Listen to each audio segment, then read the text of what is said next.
Lila dipped her brush into the vibrant orange, feeling the smooth texture of the paint. The red, capturing the fiery beauty of the setting sun. Each stroke brought the canvas to life, reflecting the colors of the sky.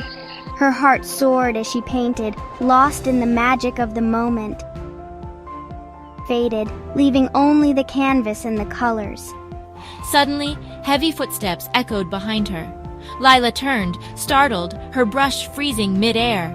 Two knights stood before her, their faces grim beneath their helmets. Their presence was imposing, casting long shadows in the fading light. One of them stepped forward, his hand outstretched, a silent command in his gesture. The king commands your presence. His voice was firm, leaving no room for argument. Fear coiled in Lila's stomach, a cold knot of dread.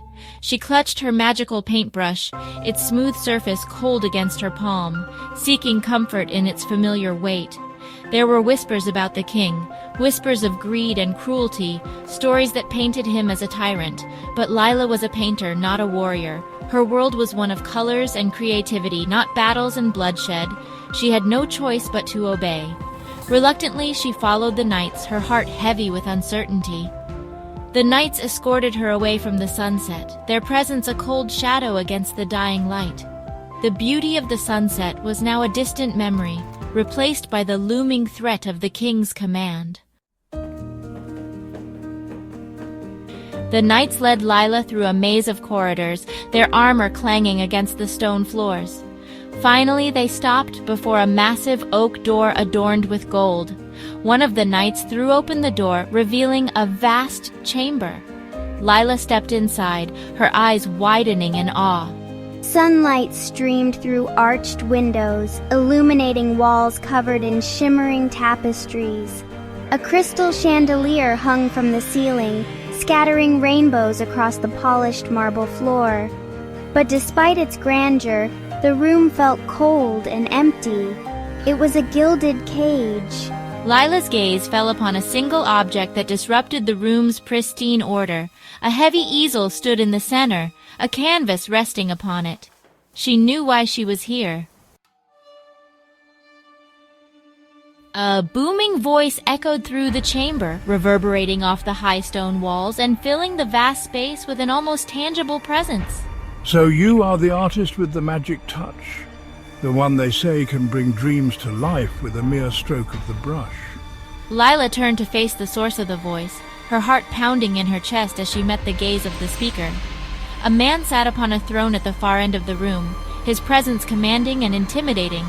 He wore a crown of gold and jewels, but his eyes held no warmth, only a calculating glint. This was King Malagar, known far and wide for his insatiable greed.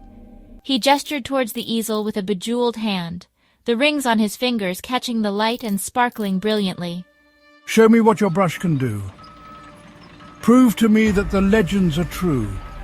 Create for me treasures beyond imagination. Paint me a world where wealth knows no bounds. Gold, jewels, palaces that touch the sky. I want it all, and I want it now. Lila's grip tightened on her paintbrush, her knuckles turning white with the pressure.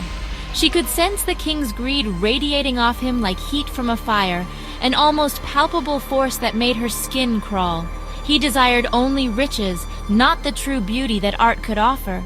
To him, art was merely a means to an end, a tool to amass more wealth. My brush is not a tool for greed. It is an instrument of creation, of emotion, of truth. A flicker of surprise crossed the king's face, quickly replaced by a mask of cold fury. He rose from his throne, his voice like thunder. You dare defy me, I'm the king. You will obey my command or face the consequences. But Lila stood her ground. She would not let her art be used for such a base purpose. She would not be a pawn in this king's game of greed. My art is not for sale, Your Majesty. Her voice was firm despite the tremor in her heart. The king's face contorted with rage, his eyes burning with an intensity that could set the world ablaze. He pointed a finger at Lila, his voice trembling with fury, echoing through the grand hall like a thunderclap. You will regret your defiance. You dare challenge my authority? Throw her into the dungeons. Let her rot in the darkness for her insolence. Narrator. Two guards materialized at Lila's side, their faces grim and unyielding. They grabbed her arms, their grip like iron. Lila didn't struggle, her resolve unwavering. She had made her choice, and she would face the consequences with courage, her heart steeled against the fear. As the guards dragged her from the gilded cage, Lila cast one last glance at the easel, her sanctuary.